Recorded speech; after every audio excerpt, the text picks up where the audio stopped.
story about the third Rebbe of Chabad. There was once a woman whose husband left her, and he left Judaism, and no one knew where he was. And a woman whose husband is still alive has to write a bill of divorce before she can remarry. Or if he's dead, then she can also remarry. But you have to know that he's dead for sure. And they didn't know anything about this person. So they went to the Tzemach Tzedek, the third Rebbe of Chabad. His name was Menachem Mendel, the third Rebbe of Chabad. Same thing as our Rebbe. And they asked him if he could find her husband. He was a big expert at doing all these miracles and things like that. And he said, I can't. I don't know. I can't help. So her brother said, as long as I'm here, you sure you can't help? He said, I can't help you. I don't know where he is. So he said, well, as long as I'm here, I would like to know if I should travel to the land of Israel or not. And so the Tzemach Tzedek said, yes, I think you should. And I think you should take your sister with you. Don't leave her here alone. Take her with you to the land of Israel. I'm not sure if she had children. I don't think she did have children, according to the story. I don't think she had children yet. So he said, all right. So he bought tickets, and they went to the port to get a ship, and they were surprised to find out that they had to have certain papers, and they didn't have the papers. So he said his sister had the papers, but he didn't. So he said to his sister, listen, I'll tell you what, you get on the ship, and I'll go to another port. There's another port, a port city called Yes. And I'll go there. And like this whole story happened in Ukraine or wherever it is. And I'll go there. And there I know that the requirements they're not so strict over there. It's a small port.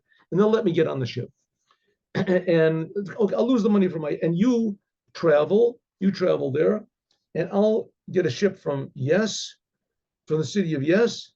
And we'll meet in Israel. Right here, he gave her a sum of money, and you told her where to wait and what. So she said, no, I don't want to go. I don't want to go. I'm not going to go alone. I'm going to go with you. He said, but we'll lose both tickets. He said, I don't care. She said, I don't care. I'm not going to stay alone. I've suffered enough. I want to only go with you. So he said, okay, he's got no choice. So they went to the city of Yes. They're going to the city of Yes, and they're traveling from their carriage. They want to travel to the port, right, to buy tickets over there. And it was sort of a long journey to the travel. And as they're going, so it was a sort of a narrow sort of a road, and they knocked in, they hit by accident the carriage that they were in, a postal carriage from the post office. The post office they would deliver letters, right? There was always mail, and they would deliver letters. And they knocked onto this. The owner of the carriage, of the postal of it, he was sitting in the carriage, and he came out blazing mad. And he was cursing, and he was yelling, and he came out with a club, with a knife, I don't know. And they just, went as quickly as they could. And escaped. And this postal carriage that was at the side of the road, it seems that the one who was driving the carriage, he had unhitched his horses, whatever they were eating or drinking or whatever they were doing. So he was blazing mad. They saw that he ran and got the horses, and so they went as fast as they could.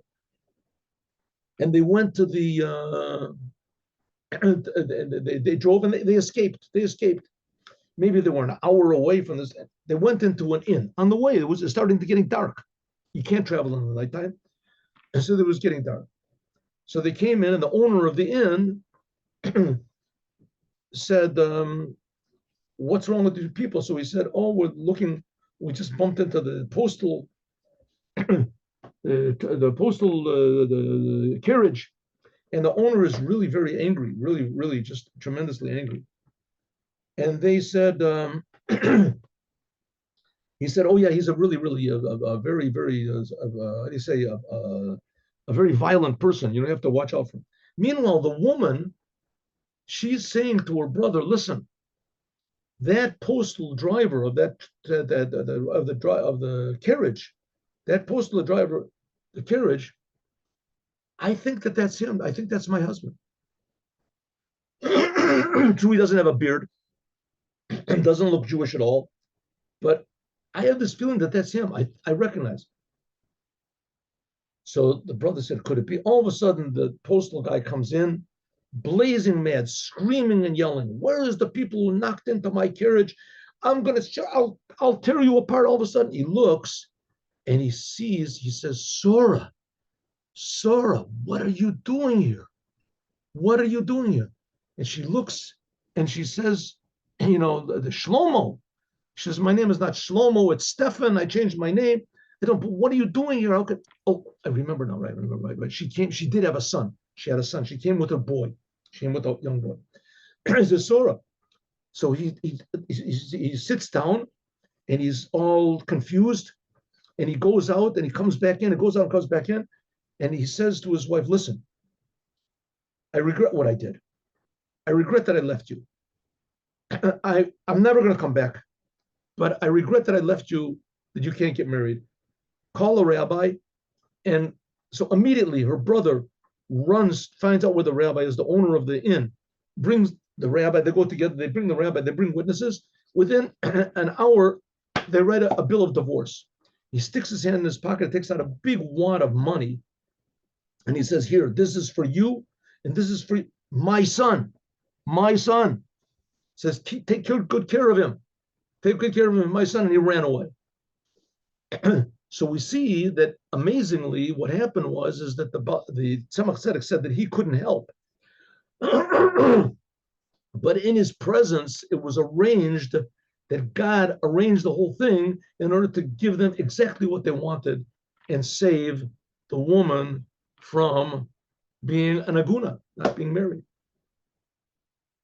And so it will be, the Mashiach will arrange all of the Jewish people that they'll all come back to their true identities, and they'll write a divorce bill to all of the bad things and the bad attitudes and the bad ideas that they were trapped in up to now, and will dance together with the Rebbe, Melech HaMashiach, with all of the other Jews in the Holy Land, in the Holy City, in the Holy Temple, with Mashiach now. Shalom all on Sunday, 8:15. Have a good Shabbos, everyone. Shabbos Mevorchin. This Shabbos is the Shabbos that blesses the next month, the month of Tammuz, as we'll talk about, God willing, on Yom Rishon. Shalom Avracha. Shabbat Shalom. Shabbat Shalom. Okay.